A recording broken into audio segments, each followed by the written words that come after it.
contigo, Duda. Eu tenho o meu... pode anotar aí, tá? É tipo um exercíciozinho. Você também, Mari, se você conseguir. Eu tenho meu incisivo inferior a... vamos colocar 17 graus Aham. de APO, angular. O meu Uhum. APO linear está em menos 2. Ou seja, ele está a 2 milímetros atrás do meu plano APO. Uhum. O que eu, a priori, eu preciso que esse meu angular chegue a 21 e o meu Aham. linear chegue a mais 1. Beleza? Uhum. Então vamos calcular isso aí. É, esse incisivo inferior, ele está vestibularizado ou ele está verticalizado, Duda? Ele está verticalizado. Ele está verticalizado. Então, se eu vou fazer uma vestibularização, eu estou ganhando ou estou perdendo espaço? Tô ganhando. Estou ganhando espaço. E quanto vai ser a minha amplitude de correção angular? Vai ser de 4 milímetros. Graus, 4 graus, desculpa. tá? Então, vão ser de 4 graus. Então, vamos fazer uma regrinha de 3. Se 1 grau eu ganho 0,8 milímetros na arcada, em 4 eu vou ganhar quanto? 3,2. 3,2 milímetros, certo? Aham. Só que é 3,2 em toda a arcada, beleza? Uhum. Eu vou dividir metade disso para o lado direito e metade disso para o lado esquerdo. Dá quanto? 1,6. 1,6. Esse 1,6 é como se fosse o quê? Eu empurrando os pontos que estão na arcada, desse lado aqui 1,6, desse lado aqui 1,6. Correto? Aham. Então, se eu empurrei esses pontos aqui em 1,6, quanto vai ser o meu ajuste linear aqui na frente devido ao meu ajuste angular? Qual vai ser a minha variação angular, a minha alteração linear, quer dizer, devido à minha alteração angular? 1,6. Perfeito. Tá? Aí eu pego essa informação de 1,6 e vejo quanto que ele tem lá no linear inicial. Só um 1 com a minutinho que eu pior... tô anotando aqui. Tá, no seu tempo. 1,6. Tá. Ele tem menos 2. Menos 2. Show de bola. Aí. Aí, Não, menos 2 do inicial, né? do inicial, eu quero chegar a quanto? Mais um. Mais 1. A minha variação aí é de quanto que eu preciso fazer? É de 3? É de 3. Mas eu vou andar esses 3 todos? Não, porque Não. ganhou 1,6. Então eu vou andar quanto? Eu já andei 1,6, correto? Aham. Eu vou andar os 3 menos 1,6, correto? Isso. Aham. Então, eu andei quanto? Faz a continha. 1,4. 1,4. Então, eu vou ter que empurrar mais 1,4, agora não mais angular, agora linear, correto? Aham. Correto. Se 1 milímetro eu ganho 2 de espaço na arcada, 1,4 eu vou ganhar quanto? 1,4 vai ganhar. Só um minutinho, vou fazer a conta de cabeça que matemática eu sou péssima. Relaxa. 2,8. 2,8. Fechou. Então, quanto que eu vou ganhar na minha alteração, no meu ajuste? Aí você calculou agora. O quanto que eu ganhei de espaço na arcada com a minha inclinação, devido ao meu movimento Uhum. angular, e quanto que eu ganhei de espaço na arcada devido ao meu ajuste linear. Você soma esses Aham. dois e você tem uma coisa que se chama de discrepância cefalométrica. Uhum. Essa discrepância cefalométrica é a coisa mais difícil do quadro de Steiner. E agora você já sabe. Que aí vai dar 6, que aí é o total que a gente ganha na arcada toda. Isso, que é o que você somou com a angular com o que você somou na linear. Vamos refazer aqui, só para ver se está tudo certinho. Uhum. Então, eu dei 17 de angular, certo? Isso. E menos 1 de linear. Menos 2. Menos 2. Então, foi 17 para 21, deu 4. Deu 4. 4 vezes 0,8, 2, 2,3,2. não, 4 vezes é. Meu deu 3,2. Aí Beleza. dá 1, Aí deu 1,8, não é? 1,6. 1,6, Lado direito e 1,6 lado do lado esquerdo, lado esquerdo. direito e lado esquerdo. Então já tem um avanço de 1,6 no total de 3, que é onde eu quero chegar. Falta Uhum. mais 1,4, correto? 4.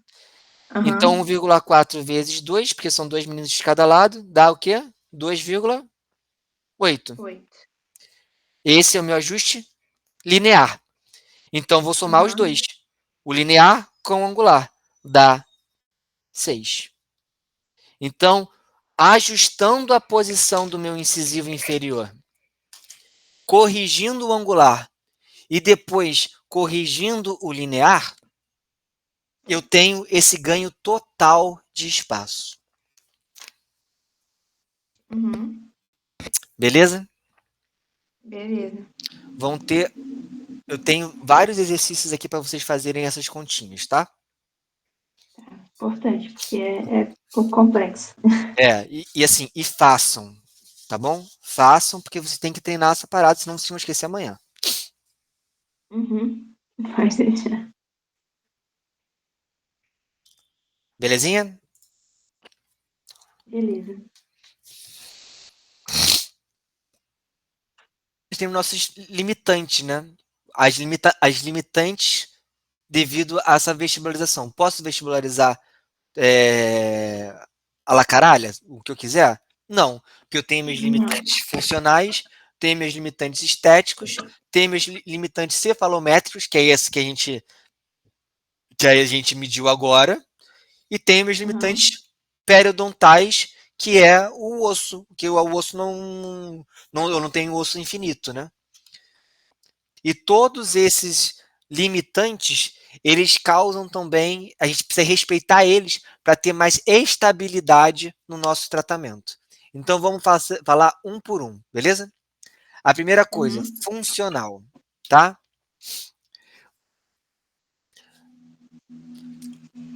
Olha para mim aqui. Existe Uhum. uma diferença, uma variação na quantidade de vestibularização ou protrusão que eu posso botar o meu incisivo inferior em relação à pior. Uhum. Os dólico-faciais, eles têm que estar a 1 milímetro à frente da pior. Acabou. Eles têm que estar a 1 milímetro à frente da pior. Os mesofaciais, eles permitem uma janela entre 1 e 3. Ou Uhum. seja, eles permitem uma vestibularização um pouquinho maior do meu incisivo inferior. Aham. E o meu braquifacial permite de 1 até 5. Uhum. Show? Então, por exemplo, o Duda e Mari, se o meu paciente for um eu estou fazendo retração, por exemplo. Estou pegando isso aqui e estou jogando para trás. Se ele for um dólico facial, eu tenho que fazer essa correção até chegar no 1. Aham. Ou seja, eu preciso de quê? Mais espaço. Uhum. O braquifacial, ele tem mais jogo aí, porque eu não preciso empurrar ele até lá atrás, que se eu chegar até o 5 aqui, já está tudo bem, certo? Aham. E também, caso eu precise pegar e fazer uma vestibularização para gerar espaço, eu posso vestibularizar um pouquinho mais. Beleza? Beleza. Então, se você pudesse escolher no seu consultório, Deus sentou do seu lado e falou assim: olha só, eu pode escolher. A partir de hoje só vai entrar um paciente, um tipo facial de paciente no seu consultório: dólico, meso e braque. Qual você escolheria? Braque. O braque, porque eu tenho mais jogo, Aham. tá bom? E por que isso, Vinícius? Por que o braque permite mais jogo? Primeira coisa, por causa da disposição das fibras ligando o lábio ao mento. O braque, como tem. Imagina o braque, ó, Mari, Duda e Nath. Imagina o braque como sendo um cara que tudo isso aqui, ó, toda essa cabeça do cara foi Uhum. achatada. Fez. Uhum. Então o que acontece é que quando ele achata essa cabeça, as fibras desse ligamento aqui do mento, elas ficam mais anguladas também. Logo, Uhum. eu consigo ter menos porrada aqui no meu incisivo inferior na questão da instabilidade. Uhum. Então eu permito que isso aqui incline um pouquinho mais. Entendi. Outra coisa também é em relação às guias. Por quê? Como eu falei, tudo no braque é mais curtinho. Inclusive as cúspides dos dentes posteriores e a eminência articular que eu tenho aqui no côndilo. Então, olha só que interessante. Se tudo é mais curtinho, aqui as cúspides, né? Se as cúspides são mais rasas e aqui no côndilo é mais raso também, Uhum. eu preciso de menos guia aqui na frente para desocluir tanto os meus dentes posteriores aqui atrás, quanto minha articulação lá em cima. Ou seja, eu permito uma vestibularização um pouquinho maior, porque eu preciso de menos guia. Aham. Mas o caso dos dólicos é o oposto. São dentes que têm a cúspide muito é, altas, né? E a sínfise lá em cima, no côndilo, ela não é rasinha, ela é mais ampla aqui, né? Ela é mais angulada. Então, para o meu côndilo desocluir aqui, para o meu, ao ponto de desocluir aqui e não encostar também aqui na minha meus dentes posteriores, eu preciso do quê? Aqui na frente, guias bem estabelecidas. E Uhum. essas guias bem estabelecidas, esse escorrega que ele faz, ele tem que ser mais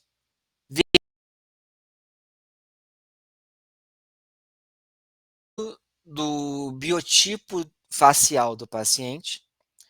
Esse paciente vai ter necessidade maior ou menor de ter mais guias aqui na frente. Aham. Devido a essa necessidade, para paciente que tem um perfil mais dólico, ele precisa dessa rampinha maior aqui na frente. Logo, esses incisivos precisam estar mais verticalizados, para essa rampinha Uhum. ficar mais efetiva. Para quê? Para criar aquela desoclusão nos dentes posteriores e a movimentação no côndilo aqui na eminência articular, certo? Uhum. Esse fenômeno a gente chama de fenômeno de Christensen. É Christensen.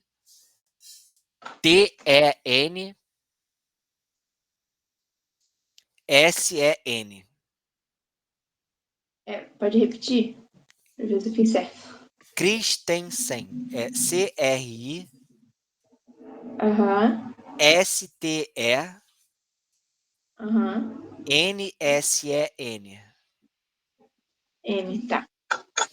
Que é o quê? É justamente durante essa fase de desoclusão, você cria essa guia anterior de forma a proporcionar uma desoclusão não encostando durante o movimento os dentes posteriores e abrindo um espaço entre as mesas oclusais entre 2 a 3 milímetros.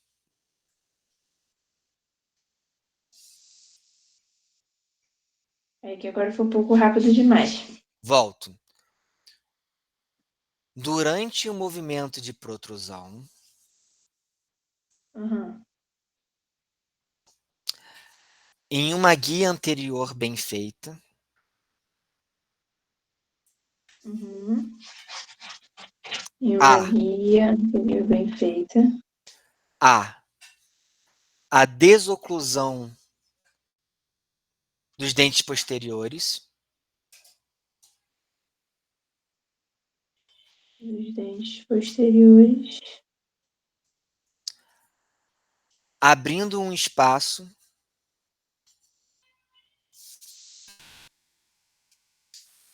Abrindo um espaço. de mais ou menos 2 a 3 milímetros entre eles. Isso para dólico, braque, qualquer coisa. Isso para dólico, braque, qualquer coisa.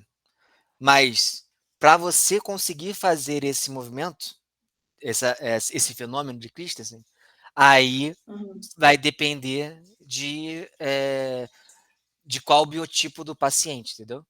Então, por exemplo, Que tem aí que entra o que acontecer, você falou. tem que acontecer Christensen em todos os pacientes, tá? É uma guia anterior. Isso é muito importante. Uhum. Mas para você atingir essa guia anterior, aí você tem que alterar esse posicionamento, entendeu? Os braques Uhum. vão permitir fazer uma vestibularização um pouquinho maior. Por quê? Porque as cúspides são menores e a eminência articular dele também é mais rasa. E os dólicos Uhum. vão precisar de uma guia um pouquinho mais bem feita para esse escorrega aqui ser mais efetivo e aí conseguir desocluir aqui atrás, tanto não pegando as cúspides que são mais altas, quanto desocluindo o côndilo aqui na eminência articular, que também é mais inclinada. Entendi. Beleza? Beleza.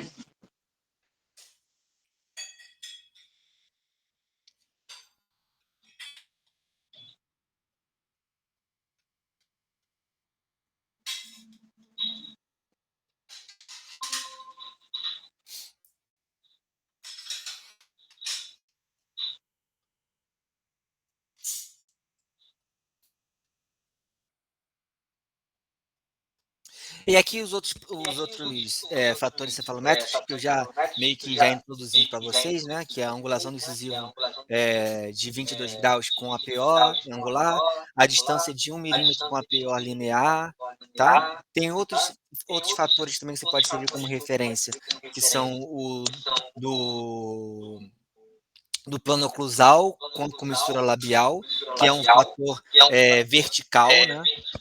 Que esse incisivo tem que estar 1,5 milímetro acima do plano oclusal, porque antes a gente estava fazendo só essa análise sagital, né? Também tem a Uhum. análise vertical aqui, que é essa extrusão do incisivo inferior. Você vê no primeiro setor de Hickey. Aham.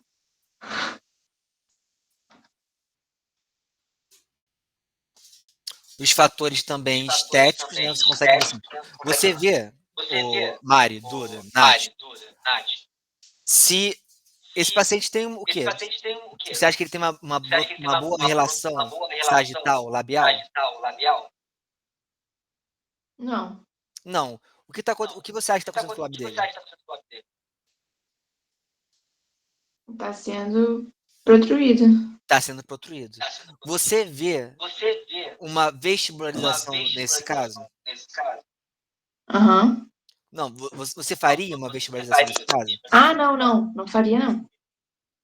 Por quê? Porque se você vestibularizar essa galera anterior aí, o que vai acontecer com o lábio? Vai ficar mais protruído Vai ainda. ficar mais protruído ainda. Então, em termos estéticos, é essa proporção sagital dos lábios superior e inferior, que vocês até veem lá na análise facial, se lembra? Tem que ser Lembro. levado em consideração também. Show? Show. Olha lá, quando você respeita isso e você vê, não, então ele não pode vestibularizar, possivelmente já acende uma luz amarela em relação à angulação desses dentes, e aí você vê lá na cefalometria que tanto o angular quanto o linear dele está angulado e protruído, e o que você quer fazer? Eu quero puxar essa galera toda para trás, para rearranjar a angulação do incisivo inferior e o aspecto linear dele também. Uhum. E aí, como fica no final, o traçado prescritivo, muito melhor. Bem Um melhor. perfil muito mais estético e harmônico. Uhum. Então, ó, já demos os limitantes funcionais, cefalométricos, estéticos e, para mim, o mais importante agora, Uhum. que é o periodontal. Nesse periodontal, eu gosto de mostrar esse artiguinho para vocês. Esse artiguinho, ele pegou 21 pacientes que estava como objetivo fazer uma vestibularização, tá? E aí eles fizeram tomografia em 2 momentos com esses pacientes. Antes de fazerem a vestibularização e depois que fizeram a vestibularização, certo? Uhum. E aí compararam quais foram os efeitos no periodonto ósseo devido a essas alterações angulares dos incisivos inferiores. Sacou? Uhum. E o que eles perceberam? Que a cada que você vestibulariza, o osso que está aqui na frente reabsorve 0,2 milímetros verticalmente. Aham. Isso é uma regra? Ou foi Isso, só desse estudo isso, que é, você viu? isso foi o que eles descobriram nesse artigo. Uhum. Então, olha a pica. Se você tem uma vestibularização de 10 graus, certo? Como que é, professor? Oi. Não vai estar com eco também? É, Ou é só no meu? eu tô com um pouquinho de eco sim, mas não sei por que apareceu isso agora. Aqui não é porque tem duas telas com áudio ligado? Ah, peraí, rapidinho. Não sei se pode ser meu microfone aberto também. Eu posso Vê se fechar, ver melhorou. se melhora. Deixa eu ver. Eu acho que não, né? Agora, melhorou? Eu acho. Eu acho que tava vazando. Você não tá com fone não, né, Duda? Não, tô sem fone. Deve ser isso, então. É porque tá vazando meu áudio lá e você tá ouvindo com eco. Tá? Então, assim, então para cada 1 grau de vestibularização, o osso chora, reabsorve 0,2 graus, 0,2 milímetros de altura. Se você vestibularizar 10 graus, ele vai perder 2 milímetros de altura. Certo? mas nem tudo é prejuízo, né? Esse outro artiguinho aqui confirmou que você perde, né? Você perde esse montante devido à vestibularização, mas o osso tende a dar uma recuperada. O quanto que ele recupera, Vinícius? Ele recupera mais ou menos um terço do que ele perdeu. Então, se ele andou 10 graus, ele perdeu 2, volta quanto? Um terço de 2, que é mais ou menos uns 0,6 milímetros. O que ainda configura uma perda aí de 1,4 milímetros de tamanho de osso vertical, né? Então, assim, eu posso fazer uma angulação gigantesca? Não posso. Por quê? Porque o meu osso tem esse limitante, e esse limitante não deixa o meu osso acompanhar para sempre as minhas vestibularizações. O que eu vejo muito aí, por exemplo, o paciente tem uma classe 2 esquelética. Então, ele já tem um desnível esquelético considerável, mais uma classe 2 dentária também. Ele ainda tem aqui no superior dele uma angulação dentária. Então, isso cria aqui um overjet gigante. Aí o colega dentista chega para o paciente que antes foi no seu consultório e você falou, só, precisa extrair? E fala assim, não, eu sou pica, eu resolvo isso aí sem extrair. O que ele vai fazer? Ele vai pegar, colocar uma porrada de elástico de classe 2 aqui. O que o elástico de classe 2 faz? Angula. E vai angular, angular, angular, angular, angular aqui. Até o quê? Até bater aqui. Até ter overjet para segurar. Na boca sorrindo, vai ficar lindo.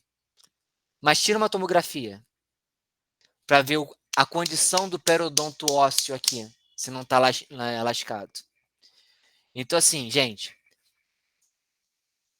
prefira fazer exodontias e ter certeza e dormir com a cabeça tranquila que todos os dentes estão com as suas bases ósseas certinhas, do que deixar todos os dentes meio lenhado, mas com um sorriso bonito.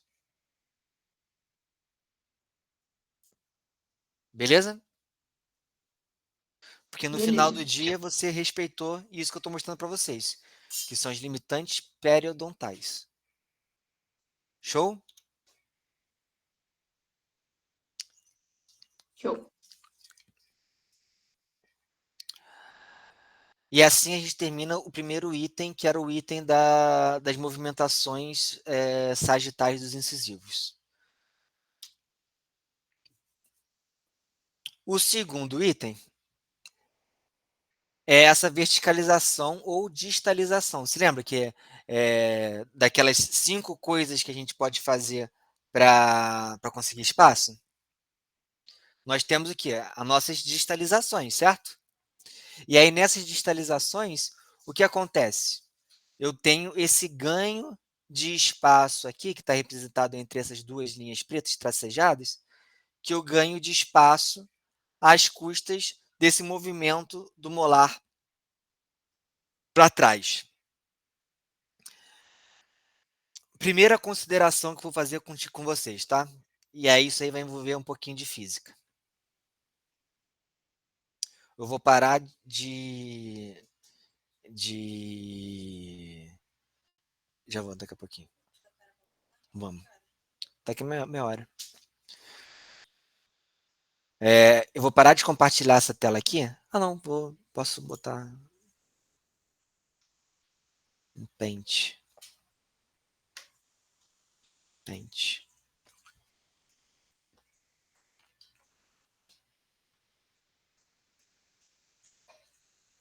Show. Ó, vamos lá. Vou desenhar aqui, tá? Esse aqui é o meu molarzinho.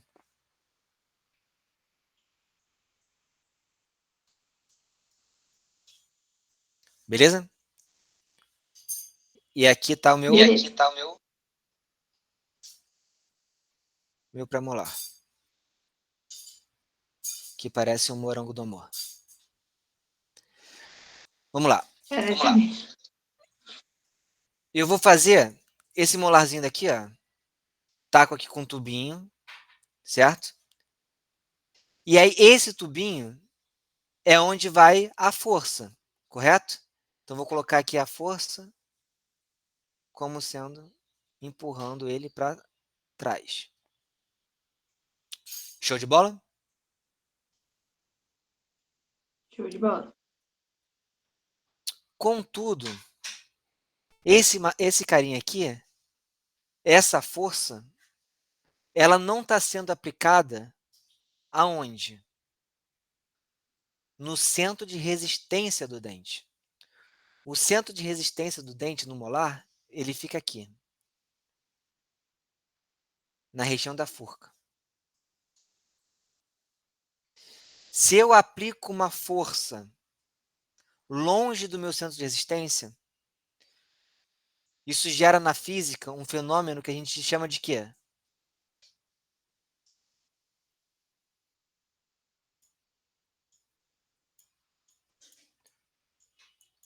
Momento.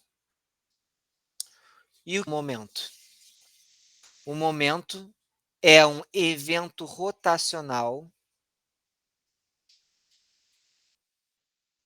que eu tenho a um corpo quando eu passo uma força, um vetor de força, longe do centro de resistência do corpo. Então perceba, e olha como a ortodontia não é tão simples assim. Eu consigo em algum dente passar a minha força aqui na raiz? Eu consigo colocar um elástico, consigo colocar uma mola na raiz de um dente? Não. Não. Então, todo movimento ortodôntico que eu coloco um vetor de força, ele potencialmente ele é um movimento de inclinação, de angulação. Depois, ao longo do curso, a gente vai ensinar para vocês a como fazer essa alteração na qualidade da movimentação, deixando de ser um movimento mais angular e passando a ser um movimento mais linear. Contudo, é importante que desde já você já tenha na cabeça esse esqueminha aqui. Então, por exemplo, num dentezinho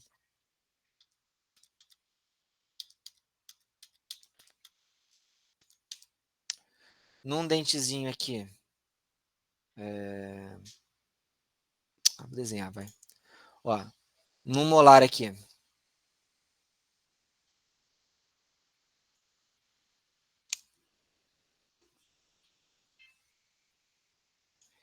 que ele tá com o eixo certinho aqui, certo? E aí eu aplico a força na coroa, no tubo. Meu centro de resistência é onde? Na raiz. Então eu vou ter o quê? O meu momento. Às vezes, quando o meu molar ele está inclinado assim, isso aqui é ok ou desejável,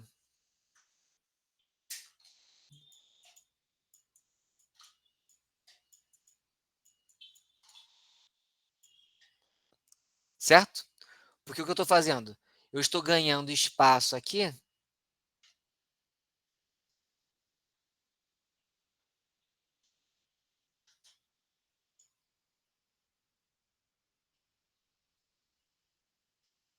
Às custas dessa verticalização. Mas às vezes, quando o dente já está meio que retinho aqui, é mais difícil eu fazer o quê? Esse movimento de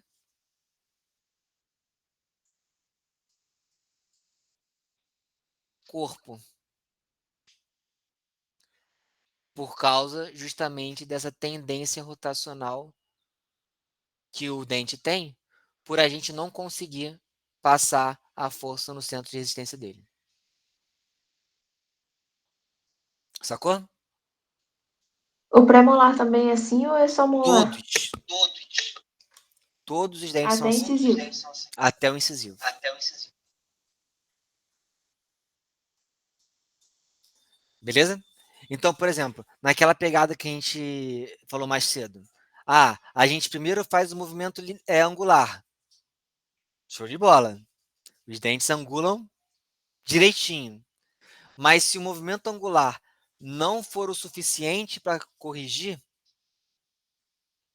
aí a gente tem que fazer uma outra coisa que vocês vão dar mais para frente, para a gente controlar esse movimento angular, tirar esse momento aqui.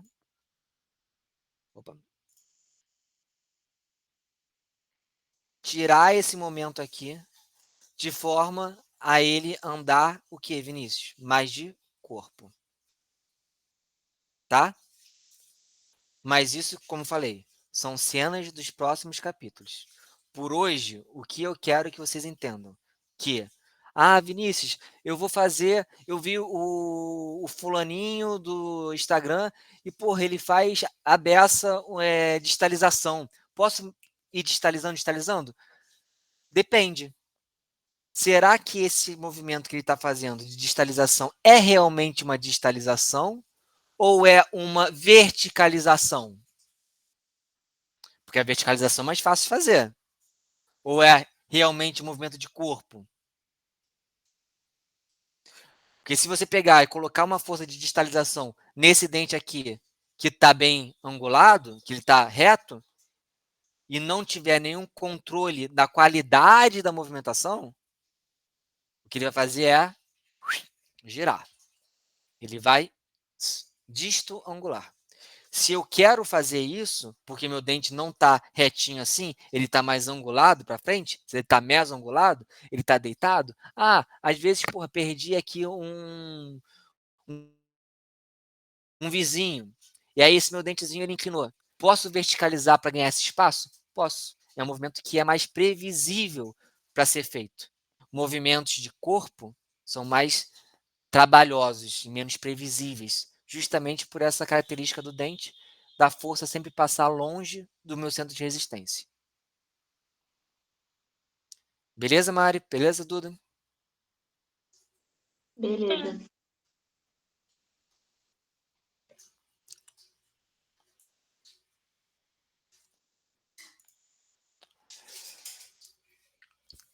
Outra coisinha também.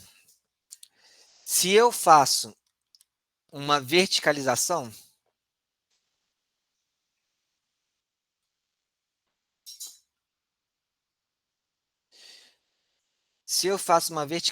aqui,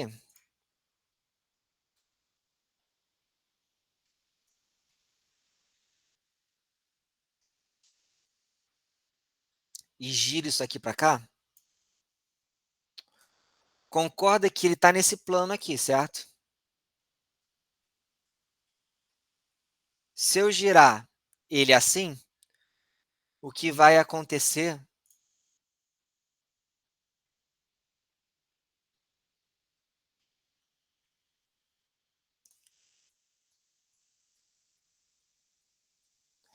é um aumento desse contato. Isso aqui pode caracterizar um contato prematuro. Então, esse é um outro cuidado que vocês têm que fazer quando fizerem esses movimentos de verticalização. Beleza? Obviamente, se ele tiver certinho aqui e você conseguir fazer uma distalização de corpo, você não vai ter contato prematuro. Isso é só quando você está com uma angulação mais meso-angulado, você quer verticalizar, e aí você tem que tomar cuidado para não deixar esse dentezinho com contato prematuro aqui. Beleza? Às vezes também o que pode acontecer é que esse dentezinho, ele inclinou e ele ficou um pouco para baixo do plano oclusal. E aí você faz esse giro e coloca ele no plano oclusal certinho. o que é show de bola também. Mas se essa cúspide aqui já estiver tangenciando o plano oclusal e você fizer essa angulação aqui, essa verticalização, aí ela vai passar do plano oclusal e vai gerar esse contato prematuro aqui em vermelho. Beleza? Ah, Vinícius, como é que eu faço isso? Como é que eu faço essa... Não deixo isso acontecer, esse contato prematuro? Calma. Isso vai ter uma aula de verticalização de molar que vocês vão aprender, tá? Só estou dando aquela introduzida. Belezinha? E isso também pode ser um limitante, tá? Beleza. Vamos só mais um pouquinho, tá? Vamos só terminar esse tópico de digitalização.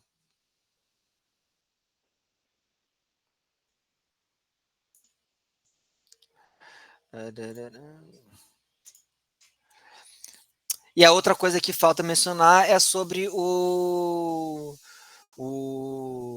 quanto, né? Agora, não mais qualitativamente falando, né? Na questão da, vai ser uma verticalização mesmo? Ou vai ser uma um movimento mais de corpo? Não estou falando sobre isso, estou falando da quantidade dessa movimentação. E você não pode fazer também uma quantidade muito grande, porque principalmente se você tiver ainda os terceiros molares na boca. Porque se você pegar e começar a jogar o teu terceiro molar mais para trás, ou ele vai cair nos dentes de cima, né, nos superiores. Ele pode cair ali na fossa da pterigóidea, né, na ultrapassar, você tem aquele limitante da região do tuber, da maxila, e embaixo, você pode falar, então embaixo é tranquilo, porque tem aqui o ramo da mandíbula, né? Eu tenho o osso aberto aqui para ir para trás. Não, porque o eixo de distalização dos molares inferiores não está na linha do ramo da mandíbula. Ele está mais para dentro. E aqui para trás tem uma região que não sei se vocês se lembram da aula de anatomia, que é a fóvea mandibular, que é como se fosse um vazio. Então você vai pegar e você não vai jogar esse molar para dentro do ramo. Você vai jogar ele para quê? Para a região da fóvea. Então, ninguém quer isso, né? Então, o máximo de distalização que você pode fazer nos dois lados é entre 2 e 3 milímetros. Não passar mais isso. O que já é muito, tá? 2, 3 milímetros de distalização já é bastante.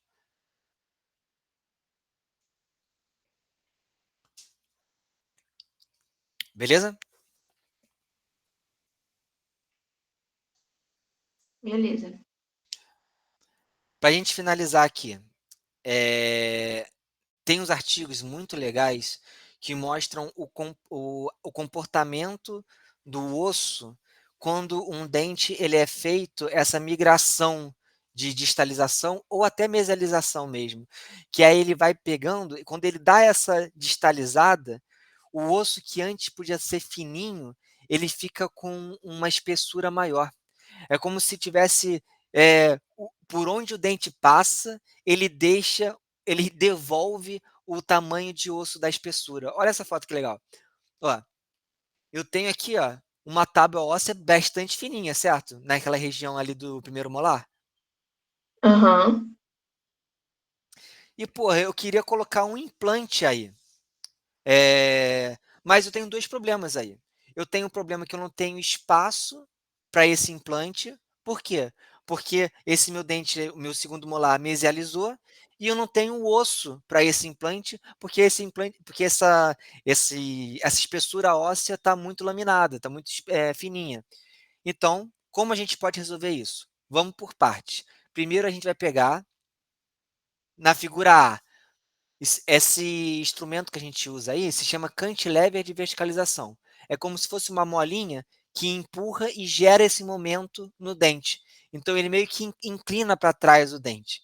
Com isso, você consegue o espaço que seria necessário, que é o que já tem descrito na foto B, no momento B. Mas, no momento B, você ainda percebe que o osso ainda está fininho. Então, olha só o que ele fez. Em vez dele pegar e fazer um implante, que seria um implante que seria bem difícil a adaptação dele, a instalação dele, por causa dessa espessura óssea, ele pegou e começou a mesializar o premolar, de forma que depois que ele mesializou o premolar, olha como ficou esse leito. Nem parece que tinha aquela perda óssea. Olha a diferença de espessura que ficou na mesial do premolar com o que estava antes, a mesial do molar.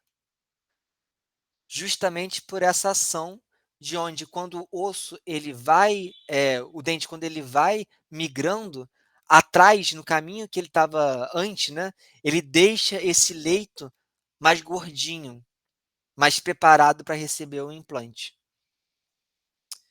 Certo? Então é um fator positivo, tá?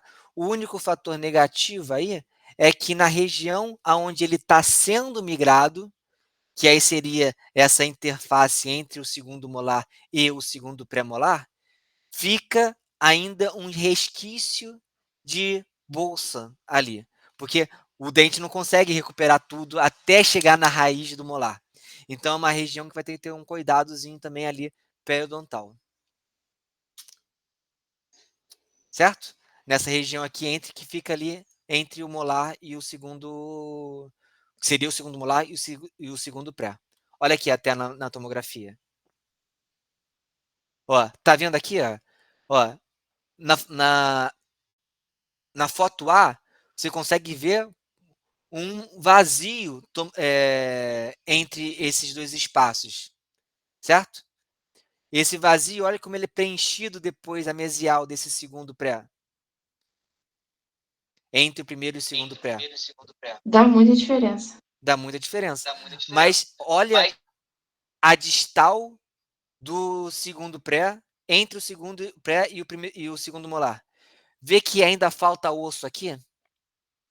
Então aqui Aham. fica uma região que seria o quê? Seria os resquícios dessa lâmina que ainda ficou, entendeu? Mas, de novo, você não está fazendo mal para o paciente. Você só está redistribuindo esse espaço e depois, nessa região daqui, às vezes vale a pena colocar um enxertozinho ósseo. Tá? Mas aí seria um Aham. enxerto ósseo para ganhos periodontais, né? E não para ganhos protéticos, né? Porque imagina, é muito melhor colocar um pouquinho de osso numa região específica do que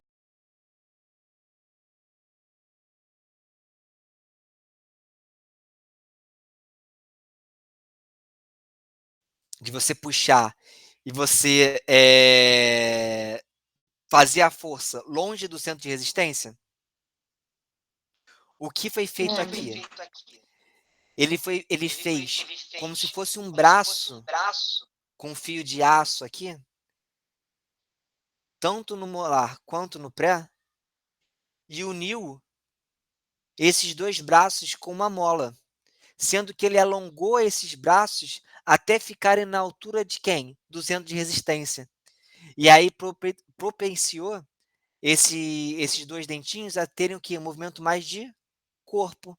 Porque agora o vetor força que eu estou sendo aplicado por ação dessa mola está sendo incidido, né? Tá passando em cima do meu centro de resistência.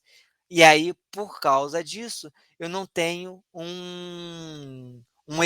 o evento do momento. Eu tenho uma força mais de corpo. Certo? Muito bom. Show de bola, gente. Ó, vamos fazer agora uma paradinha. Agora é mais rápido, tá? Essa segunda parte, falando de expansão, falando de ancoragem, são umas coisas mais rapidinhas e extração. E aí a gente volta. Podemos voltar 1h30? Pode, Mari? Pode. Por mim pode também. A gente